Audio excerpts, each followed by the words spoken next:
여론조사를 만나보는 민심의 선택 배수진 시간에 돌아왔습니다. 자고 오면 할까 말까.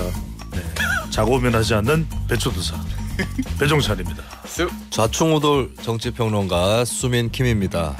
자, 배수진 시간이 돌아왔는데 아니 제가 짧게 말씀드리면은 진짜 요즘 세상이 사람을 자꾸 자고 오면하게 만드는 것 같아요. 왜냐면 뭐가 이게 뭐 기대나 예상이나 뭐 이런 것들이 다 이 불일치하잖아요. 자, 그럼 혼돈인 것 같아요. 막 헷갈려요?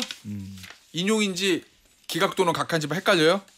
아니 그게 그 이야기가 아니고 그냥 삶이 그렇다는 거죠. 아니 왜냐면 본인이 원하는 결과들이 다 있잖아요. 예?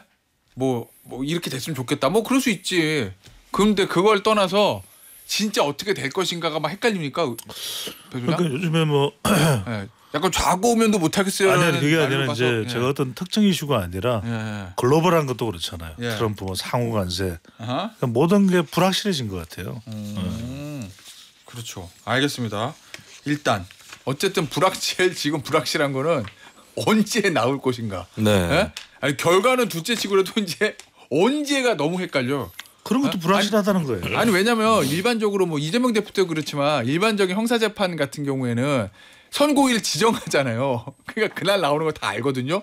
물론 한 거의 다 가서 자 선고일 연기 뭐 이럴 수도 있지만 근데 이 헌재는 선고일 자체를 뭐 미리 지정을 안 해놓으니까 이게 언제 나올지 이게 이제 저 기다리는 게 힘든데 일단 지난주 목요일에 MBS 전국 지표조사 재밌는 결과가 있네요. 정확히 지난주 나온 조사에서 헌재의 신뢰도가 급락? 그렇죠. 국가기관인 사법기관을 믿지 못해요? 두 가지 이유일 거예요. 그러니까 선고가 나와야 되는데 나오지 않는 것도 있고 왜 이렇게 헌법재판소가 자꾸 이렇게 여러 가지 설이 난무하지? 그러니까 그래서는 안 되잖아요. 그러니까 정말 어떤 강풍에도 흔들리지 않는 소나무 같아야 되는데 뭐 왜 그럴까 하는 그런 것들이 이제 인식에 영향을 미친다고 봐야 될 것 같습니다. 오늘 소개해드린 모든 조사는 중앙 선거여론조사 심의위원회 홈페이지에서 확인 가능합니다. 4개 여론조사기관이거든요. K-스테이트 리서치, 엠브레인 퍼블릭, 코리아 리서치 인터내셔널, 한국 리서치가 지난 24일부터 26일까지 무선 가상번호 전화면접 조사를 실시한 결과인데요. 현재의 윤석열 대통령 탄핵 심판 과정에 대해서 신뢰한다는 응답이 53%, 신뢰하지 않는다가 40%입니다. 그러니까 이제 직전 조사인 일주일 전에 비해서 신뢰한다는 답변은 7%포인트가 하락했어요. 그러니까 신뢰가 타격을 받았다고 볼 수 있죠. 그런데 탄핵 인용을 주장하는 응답자에서는 신뢰한다가 15%포인트나 직전 조사보다 빠졌습니다. 그러니까 이제 인용한다고 주장하는 응답자에서는 그걸 강력하게 믿어왔을 가능성이 있겠죠. 근데 이제 그게 지금 자꾸 선고가 유예되고 또 마은영 헌법재판관의 이 또 임명과 맞물려 가지고 이제 흔들리고 있는 것인데 반대로 이 기각을 이야기하는 쪽에서는 이제 기각이죠. 이제 기각을 이야기하는 쪽에서는 신뢰가 46, 신뢰 안 한다가 46이에요. 그러니까 이거는 상당히 이 전체 결과에 비하면 신뢰도가 있다. 이렇게 볼 수 있어요. 그러니까 기각 쪽에는 좀 시간이 지나면서 힘이 실려 있고 그다음에 인용 쪽에서는 좀 힘이 조금 빠져 있는 상태인데 그러니까 인용을 기대하시는 분들이 선제 선고가 늦어지니까 뭔가 불안하니까 헌재 못 믿겠는데 이렇게 된다는 그렇죠. 그런 영향이 있는 것 같아요. 야, 아니 이거 있네요. 예를 들어서 탄핵을 인용해서 파면해야 당위의 측면에 대해서 물었을 때 인용해서 파면해야 된다. 이게 58. 기각해서 복귀시켜야 된다. 이게 37, 20 차인데. 그리고 또 인용은 내려갔고 기각은 올라간 거예요. 직전 조사와 비교해 보면. 근데 어쨌든 20 차이잖아요. 20%. 근데 개인 입장과 상관없이 헌재가 어떤 결정을 내릴 것을 예상하는가. 나의 바람과 상관없이 이걸 떠나서 인용해서 파면할 것이라 51. 기각해서 복귀할 것이라 39. 이러면 차이가 줄어요. 그렇죠. 와, 근데 이것도 이제 한 주 전 조사하고 비교를 해보면 인용은 6%포인트가 하락을 했고 기각은 5%포인트가 올라갔어요. 그러면은 나는 정말 인용이 돼서 파면돼야 된다고 생각하는데 근데 헌재는 기각할 것 같은데 이런 사람분들이 계시다는 거잖아요. 그러니까 일각에서 알려진 대로 보도된 대로 그 뭐 민주당 게시판이라고 이야기가 됐나요? 뭐 보도니까요. 뭐 5대 3으로 인용 5대 기각 3으로 뭐 대드락이 걸렸다. 뭐 이런 이야기가 전달되기 때문에 영향을 미쳤다고 봐야 되겠죠. 이거 여론조사 결과 어떻게 해석해야 돼요, 수미킴? 일단 탄핵 찬성 쪽의 입장인 사람들이 전망이 어두워지고 있는 거죠. 뭐 다 말씀을 하셨지만 그리고 이 헌재 결정에 대한 신뢰에 대한 응답을 보면 탄핵 반대층에서 그러니까 기각을 주장하는 응답자들이 신뢰 46, 신뢰 안 한다 46 똑같이 나왔거든요. 근데 전주에 보면은 46대 46이 이번 주 최근이라면 그 전주에는 40대 58이었어요.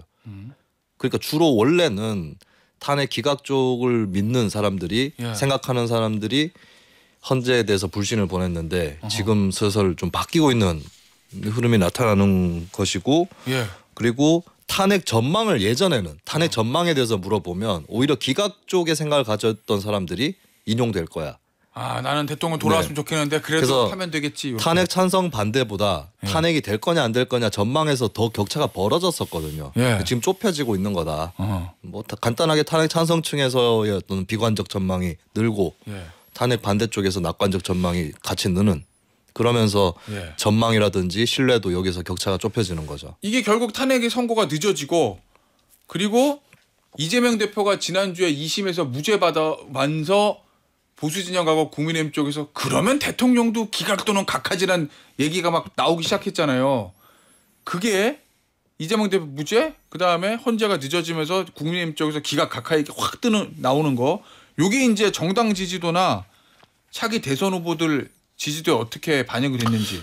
그렇죠. 영향을 미치죠. 영향을 미치는데 갤럽 일단은 정당 지지율 같은 경우에는 이재명 대표의 무죄가 영향을 미쳤다고 봐야 돼요. 더 벌어졌어요. 그러니까 이제 갤럽 조사는 한국 갤럽은 자체적으로 지난 25일부터 27일이니까 중간에 26이 들어가. 그러니까 절반 정도는 반영이 된 거예요. 갤럽은요? 그렇죠. 무선 가상번호 전화 면접 조사를 실시한 결과입니다. 자체 조사고 이 조사를 보면 어느 당을 지지하는지 물어봤는데 직전 조사까지는 3주 연속 40대 36이야.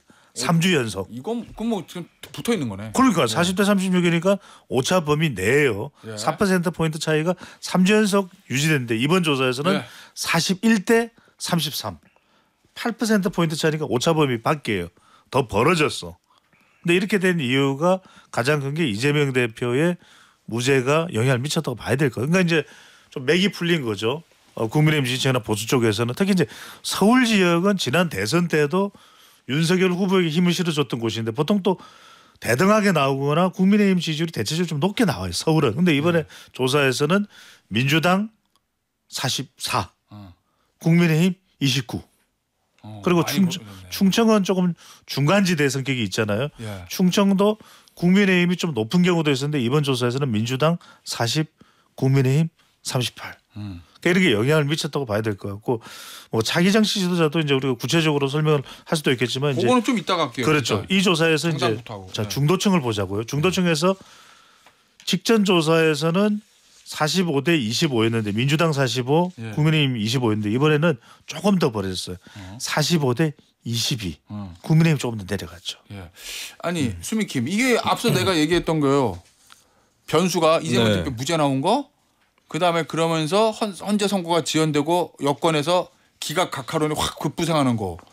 요 두 가지 요인이 중에서 어느 게 더 여기 정당 지지도가 벌어진 데 작용했다고 봐요? 근데 갤럽 조사를 보면 두 가지 말고 다른 것도 생각을 해봐야 될 것 같아요. 왜냐하면은 일단 이재명 대표 무죄 판결이 컸다면 이재명 대표 개인 지지율이 올라가야 되는데 이따가 살펴보겠지만은 그 부분에서 별 변화가 없는 게 있는 거고. 그래요? 그리고 41대 33 이렇게 민주당 국민의힘 지지율이 나왔잖아요. 근데 그 전주에 보면 40대 36이었는데 비슷하네. 민주당 지지율은 별로 안 올랐어요.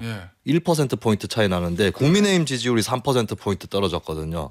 이거는 원인을 조금 다른 데서 그럼 국민의힘이 뭔가 잘못했다는 어디요? 건데 저는 산불 문제도 영향을 끼쳤을 수 있다. 어쨌든 집권 여당이니까. 근데 그러니까 뭐 산불 자체는 정부 입장에서 어쩔 수 없는 부분도 섞여 있긴 한데 근데 결과적으로 보면은 이런 시국에서도 대통령이 괜히 그런 12.3 사태를 일으켜가지고 대응도 잘 못하고 그리고 이제 산불 난 지역들이 단체장, 지방자치단체장들이 다 국민의힘 쪽인 쪽의 그 지역들이잖아요. 그렇다 보니까 좀 책임론이라든지 이런 것들도 무시는 할 수 없겠다. 어쨌든 재난이 일어나면 집권 여당이 정치적 책임을 피해갈 수는 없으니까. 네네. 좀 그런 제3의 요인까지도 한번 생각을 해보게 됐습니다. 오히려 산불, 그럴 수 있겠네요. 그러면 이 타이밍에서 그거 봅시다. 저 배 소장, 차기 요거 있잖아요. 항상 저 차기 대선 때 제일 중요하다는 집권 연장이나 정권 교체랑 그거랑 차기 그렇죠. 대선 후보. 요거는 이제 정권 연장이냐 정권 교체냐 이게 또 리얼미터 조사를 보면 더 벌어졌어요. 그러니까 리얼미터 조사는 조사 시점 자체가 또 한국갤럽하고 다르게 26일부터 28일까지예요. 그러니까 요거는 이재명 대표의 무죄가 더 반영됐다고 봐야 되겠죠. 그리고 또 이제 요게 이제 사실은 정치적 이슈에 보통 정당 지지율은 더 크게 영향을 받아요. 앞서 우리 김수민 평론가가 예리하게 지적을 했더니 산불도 영향을 미쳤겠지만 이 조사 보면 리얼미터가 에너지경제신문에 의뢰를 받아서 지난 26일, 28일 실시한 조사인데 무선 자동응답 조사 결과이고요. 이 조사를 보면은 구도를 물어본 거 차기 집권 세력의 선호도를 물어봤는데 정권 연장 37.8 직전보다 또 내려갔어요. 정권 교체 57.1 20%포인트. 직전 조사보다도 더 벌어졌어요. 그런 현상이기 때문에 이게 아무래도 다른 요인보다는 이재명 대표의 무죄 영향을 줬다고 볼 수 있을 것 같고 앞서 이제 이 김수민 평론가가 차기 대선 이야기를 했는데 요건 그런 것 같아요. 차기 대선 지금까지 우리가 설명한 것은 좀 정당 지지율 지금 당장의 상황과 연결될 수 있는데 물론 정권 교체나 정권 연장은 선거를 이야기하는 거지만 근데 사람을 대입한 차기 정치 지도자는 또 다른 문제인 거예요. 왜냐하면 이재명 대표의 무죄가 긍정적인 영향을 미칠 수도 있겠지만 또 윤석열 대통령이 아닌 선거 결과가 나오고 난 이후에 대선을 생각해 본다면 그건 다른 관점이기 때문에 오히려 부동층이 좀 늘어나는 현상이 나타나요. 그러니까 이제 앞서 갤럽 조사인 경우에는 차기 정치 지도자에서 이재명 대표는 그대로 34 똑같아요. 그런데 그런 이유는 아무래도 좀 이 부분은 대통령의 선거가 나오고 난 이후에 재구성될 가능성이기 때문에 좀 관망세가 더 좀 확대된 상황으로 봐야 될 것 같아요. 알겠습니다. 요거는 이렇게 벌어진 거는 원인은 뭐라고 봅니까? 일단 아까 말씀대로 그 조사 시점상 이재명 대표 무죄 판결이 어느 정도 반영됐을 거다라고 보여지고 그래서 이재명 대표가 제일 유력하니까 글로 딱 쏠렸구나. 그 시민들이 이런 시민들이 있으니까 나도 이재명 대표의 사법 리스크에 좀 불안해라는 시민도 단순하게 생각했어. 그럼 지금 정권이 연장이야 교체하라고 했을 때 단순하게 당연히 교체지. 이재명을 지지하느냐 마느냐를 떠나서 그렇게 선택하는 시민들도 있지만 다른 한편에서는 그냥 이재명이 좀 아니다 싶으면 정권 교체에도 손이 안 가는 시민도 있을 수 있거든요. 근데 그 시민 입장에서는 사법 리스크가 좀 덜어진 것이 이재명 대표도 괜찮겠다라고 생각이 바뀌게 되면 내가 정권 이재명 교체로 대표 지지하는데 무리가 없어졌다. 이런 그리고 거구나. 한편으로는 저는 헌법재판소의 결정이 지연되면서 탄핵 찬성층도 결집을 하고 확산 그리고 전화를 적극적으로 받기 시작한 것이 아닌가. 그러니까 탄핵 찬성 쪽이 계속해서 지난 겨울 내내 적극적이지 않았거든요. 집회도 잘 안 나가고 왜냐하면 예전에도 한번 해봤고 굳이 그렇게 애를 안 써도 된다라고 생각을 했기 때문에 근데 지금 헌재의 결정이 늦어지고 5대3설 나오고 이러니까 전화도 더 열심히 받게 되는 그런 차원도 저는 무시할 수 없다고 봐요. 그러면은 최근에 대통령 저 한남동에서 체포되고 막 그러면서 보수 진영 여론조사가 잘 나올 때 보수 진영에 좀 과표집됐다. 적극적으로 응답한다. 뭐 이런 분석들 했잖아요. 그럼 이제는 소위 말하는 탄핵 반대 찬성하시는 진보 진영도 과표집이라고 말할 정도로 결집이 되고 있다. 이런 거예요. 그렇죠. 적극 참여. 양쪽이 다 적극 참여. 지금은 이른바 우리가 그런 표현을 많이 쓰잖아요. 빅끌 영끌. 어디 뭐 부동산 살 때 그거하고 이제 뭐 똑같은 경우는 아니지만 지금은 이른바 양 진영 간에 정말 박박 긁어서 결집하는 그런 현상이 나타나요. 실제로 조사에서도 아주 적극적으로 응답을 하고 제가 전에도 말씀드렸습니다만 이게 이제 단편적으로 보면은 보수라고 하는 응답자들이 많을 수 있는데 제가 말씀드렸잖아요. 이재명 대표가 중도 보수라고 표방한 이유 또 하나는 이제 진보라고 이야기를 하는 사람도 대체로 이제 면접원들이 물어보거나 또 버튼을 누를 때는 조금 진보보다는 그냥 중도라고 하는 게 더 편할 수 있거든요. 그래서 탄핵 찬성 쪽도 또 이재명 대표 지지층도 주로 중도라고 응답하는 경우들이 많은 현상이긴 하지만 말 그대로 지금의 여론조사에서도 아주 적극적으로 응답을 하고 있다. 응답률이 비상계엄 이전과 비교를 해보면 적어도 자동응답도 3, 4에서 지금은 6, 7, 8로 전화면접 조사도 11, 12에서 18, 19로 이 정도로 올라가 있는 그러면 상태죠. 이 상황에서 지금 조기 대선이 열리면 양 진영이 진짜 총 결집하는 진검승부인 건데 어쨌든 가장 강력한 후보인 이재명 대표가 2심에서 무죄 받은 이후에 차기 대선 주자 선호도 조사 그다음에 민주당은 뭐 이재명 대표가 압도적이니까 그렇다 치고 그럼 국민의힘 내에서 보수 지정 내에서는 또 뭔가 잠룡들 간에 변화가 있는지 그거 좀 볼게요. 두 가지 현상이 있어요. 하나는 이제 국민의힘이 거론되는 후보들 중에서는 조금 미세하게 변화가 있을 수는 있습니다만 대체적으로 좀 힘이 빠졌어요. 대체적으로 뭔가 누군가가 급상승하거나 조금 이제 자리 바꾸면 있을 수가 있겠죠. 김문수 장관도 지금 드러내놓고 뭐 출마 의사를 표방하는 건 아니기 때문에 또 한동훈 전 대표 같은 경우에도 좀 상당히 좀 활발하게 하다가 최근에는 조금 적극적으로 이 활동을 좀 못하는 상황일 수도 있는 거예요. 선거가 늦어지면서 국민의 저 예비 후보들이 그렇죠. 다리 묶였죠. 그러니까 정리를 해보면은 이 국민의힘 후보들 쪽은 좀 주춤하면서 관망세고 비명계 후보들 이른바 뭐 김동연, 김부겸 이야기됐던 앞서 뭐 또 출연했으니까 박용진 포함을 시켜줄게요. 네, 시켜줄게요. 시켜줄게요. 너무 제가 좀 오만한 표현했는데 고치겠습니다. 편집해 주세요. 네. 자, 참고로 말씀드리면 생방인데 무슨 편집? 두 분은 절친한 사이입니다. 친구입니다. 그래서 말씀드리자면 비명계는 싹 정리됐어요. 한국 갤럽 조사해 보면은 다 이름이 안 나더라고요. 이게 1% 밑으로 내려가게 되면은 이름이 안 올라오거든요. 안 올라와요. 자, 그럼 이거 일단 소개 좀 해주세요. 그 차기 대선 후보 적합도 제가 읽을까요? 네, 좀 읽어주십시오. 이게 어디서 한 거예요? 리얼미터구나. 앞서 개요는 앞서 저 말씀을 제가 드렸고, 말씀드렸죠. 네. 이재명 49.5, 김문수 16.3, 홍준표 7.1, 한동훈 6.7, 오세훈 4.8, 김동연 1.8, 유승민 1.6, 이낙연 1.6, 김부겸 1.4, 김경수 0.8 끝. 자, 그런데 이재명 후보가 압도적인데 뭐 이렇게 하잖아요. 여당 후보, 야당 다 합치면 어떻게 되냐. 야권 후보 총합 55.1, 여권 후보 총합 36.6. 이거 다 합쳐놨더니 55대 36이면 앞서 뭐야 이거. 차기 대선 집권 세력 선호도 정권 교체 57, 비슷하죠. 정권 연세 37 거의 비슷하네. 비슷하죠. 야, 이거는 누가 나와도 저 야당의 후보가 누가 되든 여당 후보가 누가 되든 정해져 있다 이런 거예요, 그러면? 근데 이게 전화 면접하고 ARS 조금 다르게 나타나는 것 같아요. 전화 그래요? 면접 같은 경우는 야당의 어떤 후보를 지지하지 않는 사람도 정권 교체를 지지합니다. 라고 응답을 해가지고 좀 격차가 나타나는 편이거든요. 근데 ARS 좀 비교적으로 정치 성향이나 당파 성향이 더 뚜렷한 사람들이 응답을 하다 보니까 정권 교체 응답률하고 야당 주자 응답률 총합이 거의 똑같아지는 뭐 그런 결과가 좀 이렇게 양쪽 조사 결과가 다른 점 이런 거는 좀 참고를 해볼 필요는 있을 것 같아요. 아무래도 ARS가 전화 면접보다는 무당층이나 이쪽이 적게 잡히기 때문에. 네.